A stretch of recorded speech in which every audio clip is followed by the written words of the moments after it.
ಅಸಲ್ ನಾನು ಏನೇನು ಮಾಡ್ತಿದ್ದೀನಿ ನೋಡಿ. ಇಲ್ಲಿ ಕಟ್ಟಿತ್ತು ಗೂಡು ಇಷ್ಟುದ್ದಿತ್ತು ನೋಡಿ ಹೆಂಗೆ ಹೋಗ್ಸಿದ್ದೀನಿ. ನೀವು ರಜಲ್ ನಿಮ್ಮ ಅಮ್ಮಂಗೆ ಹೆಲ್ಪ್ ಮಾಡಿದ್ರೆ ನಿಮ್ಮ ಅಮ್ಮಂಗೆ ಒಂದು ಸ್ವಲ್ಪ ಕಷ್ಟನೂ ತಪ್ಪುತ್ತೆ. ನಾನೇ ಮಾಡ್ತೀನಿ ಅಂತಿದ್ದು ನಮ್ಮ ಅಮ್ಮ. ಸ್ಟವ್ ಎಲ್ಲ ಕ್ಲೀನ್ ಮಾಡಿದ್ದೀನಿ. ನಮ್ಮ ಅಮ್ಮ ಬೇಡ ಅಂತ ಆದರೂ ನಾನು ಬಂದೆ. ಇದು ಒಂದು ಸ್ವಲ್ಪ ಲೈಟಾಗಿ ಒರೆಸ್ಬೇಕು.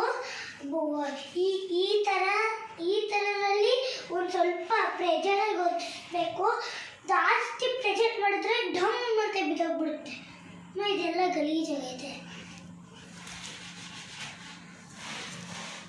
ನೋಡಿ. ಇಷ್ಟು ಫೋರ್ಸಾಗಿ ಮಾಡಬಾರ್ದು, ಇವೆಲ್ಲ ಕಿತ್ಕೊಂಡು ಹೋಗ್ಬಿಡ್ತವೆ.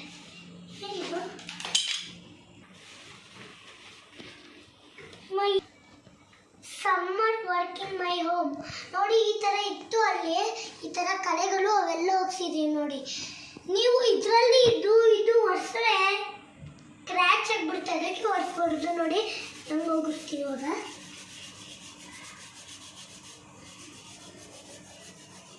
ನೋಡಿ ಅರ್ಧ ಹೋಯ್ತು.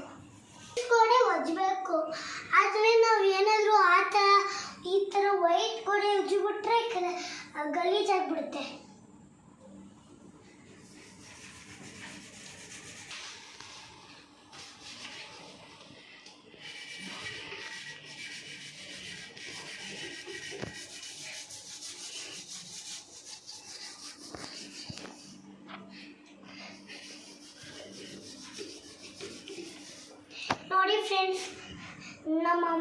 ನೋಡಿ ಫ್ರೆಂಡ್ಸ್ ಅಲ್ಲಿ ಎಷ್ಟೊಂದು ಬಿದ್ದಿದೆ ನೋಡಿ. ಕಿಚನ್ನ ನಾವು ನೀಟಾಗಿ ಮಡಿಕಬೇಕು. ಪಾತ್ರೆ ಎಲ್ಲ ಹಂಗೆ ಹಾಕ್ಬಾರ್ದು, ಬಿಸಾಕೋಗ್ಬಾರ್ದು ಹಂಗೆ ಪಾತ್ರೆ. ನಾವು ಎಲ್ಲ ತೊಳಿಬೇಕು. ನಮ್ಮ ಅಮ್ಮಂಗೆ ಸುಮ್ಮನೆ ರಜೆ ಕೊಡ್ತಾರೆ, ಸುಮ್ಮನೆ ಟಿ ವಿ ನೋಡ್ಕೊಂಡು ಕಾಲ ಮೇಲೆ ಕಾಲ ಹಾಕೊಂಡು ಊಟ ತಿನ್ನೋದಲ್ಲ, ಹಂಗೆ ಮಾಡಬಾರ್ದು. ಒಂದು ಸ್ವಲ್ಪ ಹೊತ್ತು ಟಿ ವಿ ಟೈಮಲ್ಲಿ ಟಿ ವಿ, ಓದೋ ಟೈಮಲ್ಲಿ ಓದು, ಡ್ರಾಯಿಂಗ್ ಟೈಮಲ್ಲಿ ಡ್ರಾಯಿಂಗ್, ಓದೋ ಟೈಮಲ್ಲಿ ಓದಾದ್ಮೇಲೆ ಆಮೇಲೆ ಸಂಜೆ ಹೊತ್ತು ಆಟ ಆಡಬೇಕು. ನಿಮ್ಮಮ್ಮ ಏನಾದರೂ ಗಲೀಜಾಗಿದೆ ನಿಮ್ಮಮ್ಮ ಹೆಲ್ಪ್ ಮಾಡಬೇಕು ಅಷ್ಟೇ.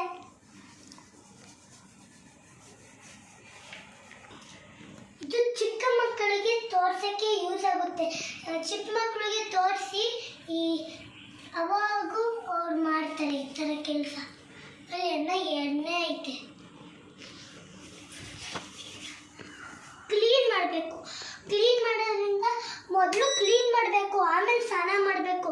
ಸ್ನಾನ ಆದಮೇಲೆ ಕ್ಲೀನ್ ಮಾಡಿಬಿಟ್ರೆ ಎಲ್ಲ ಗಲೀಜಾಗ್ಬಿಡುತ್ತೆ.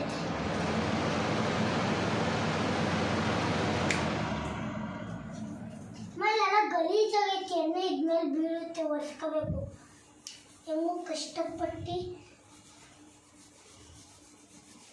ಇದರಲ್ಲಿ ದಯವಿಟ್ಟು ಇದನ್ನು ಒರೆಸ್ಬೇಡಿ, ಕ್ರ್ಯಾಚ್ ಆಗುತ್ತೆ. ಈ ಥರ ಗೋಡೆನ ಯಾರು ಆ ಥರ ಮಾಡಕ್ಕೆ ಹೋಗಬೇಡಿ. ಇದು ಮತ್ತು ಇದು ಈ ಥರ ಒರೆಸ್ಬೇಡಿ. ಹಂಗೆ ಇದು ಮಾತ್ರ ಯಾವ್ದಲ್ಲೂ ಒರೆಸ್ಬೇಡಿ. ಓನ್ಲಿ ಟೈಲ್ಸ್ ನೋಡಿ. ನಮ್ಮ ಮನೇಲಿ ಎಷ್ಟು ಟೈಲ್ಸ್ ಇದೆ.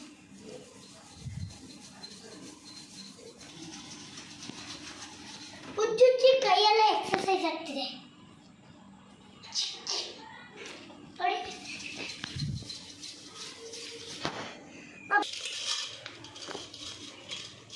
ಕೈಯೆಲ್ಲ ಉಜ್ಜಿ ಅದೇನು ಗೀರ್ಬಿಟ್ಟು ಇಲ್ಲಿ ಬ್ಲಡ್ ಬತ್ತಿತ್ತು ನೋವುತ್ತಾ.